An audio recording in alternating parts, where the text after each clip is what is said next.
Well, welcome back to mathematics class. Last class for this period where we're doing the state testing regime is to actually calculate taxes. Why is this an important skill?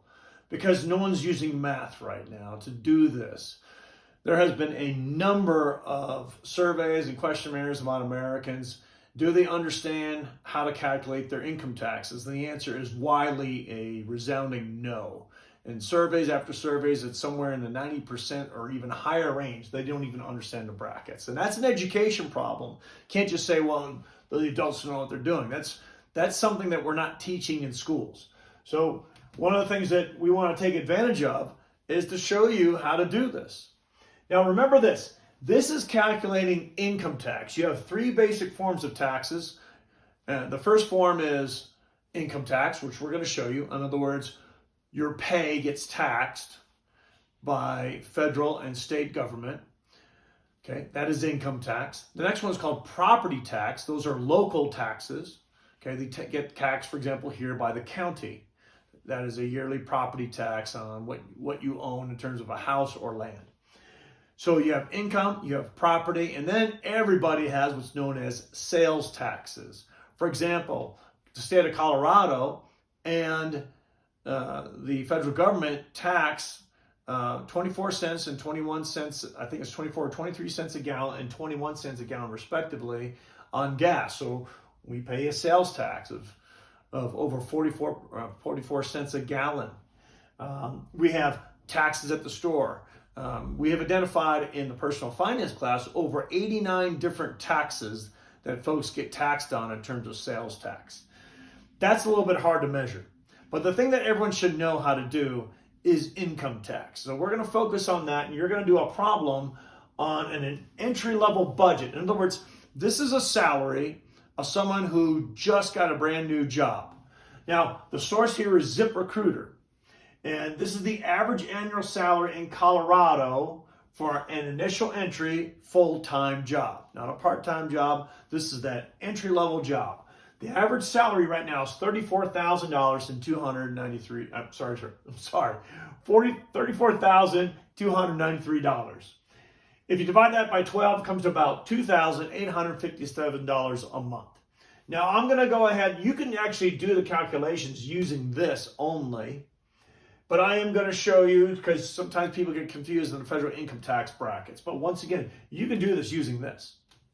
Now remember, we're going to calculate based on percentages. If you have a percentage, you always have to convert it to a decimal fraction. When it comes to money, you're using your calculator and dividing by 100. So if you have 10%, that's 0.01 or 1/100th. That is what you're going to multiply by. Now remember, income taxes only. This is your monthly income tax. You should be able to calculate this from either one. This one you divide by 12. This one you'd simply multiply and then subtract from your budget. Now here's what you're going to subtract from either one of these sources. You're going to subtract 4 different types of taxes. Here in the state of Colorado and the federal government, we have 4 taxes for your income. This is even before you see your monthly pay. So if your boss tells you, hey, you're hired, you're going to make $34,293 a year, you do a little bit of math, you divide that by 12, and you realize you're going to make $2,857 a year. But that's not what you're taking home.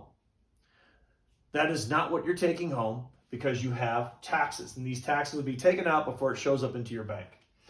So the first one is called the federal income tax. The Constitution actually directly forbade a direct income tax.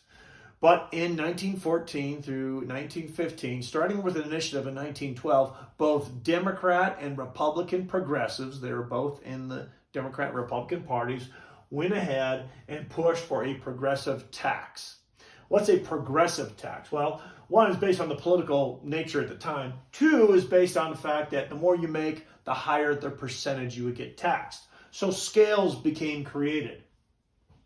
So the Constitution was amended, and the federal government, when President Wilson came in, he created this law, and then from then on, it hasn't really changed. Some people have said, hey, let's have a VAT tax, one where or just a straight line tax. All sorts of proposals have been put forward. But for over the last 100 years, we've had a direct income tax based on progressive tax brackets. So what does that mean to this person who has who started a full-time job at $34,293, which, oh, by the way, is very close to our median income of around $39,000, right? A little bit below it though, right?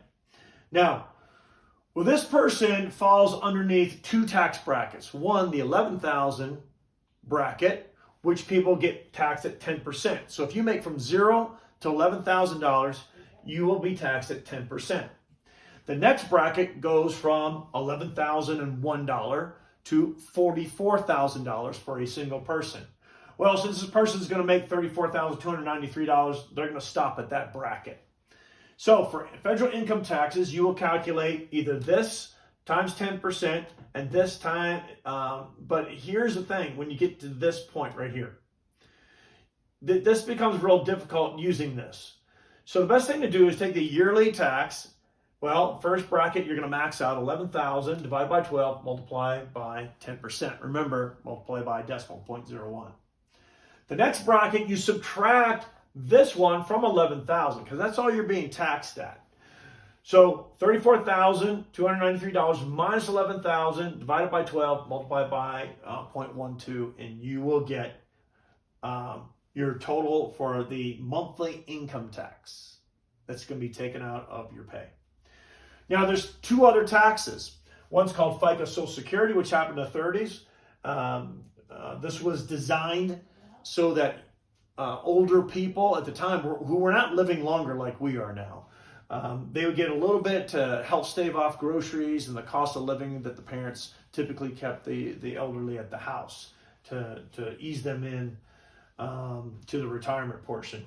Well, most folks didn't live to the Social Security age. Well, now there's a problem with this because people are living beyond it, and that's the basic issue. Now, Social Security, how do you calculate? Well, 34,293 divided by 12 and multiply by 6.2%. Remember, convert that to a decimal. You know what to do now.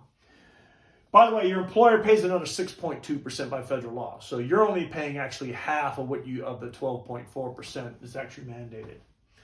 Another a program is called Medicare. This happened in the mid-20th century, in the 1960s. I'm not sure of the date, so don't quote me. But Medicare is designed to help the handicapped as a safety net for those for health issues, particularly the old people, as well as those with disability.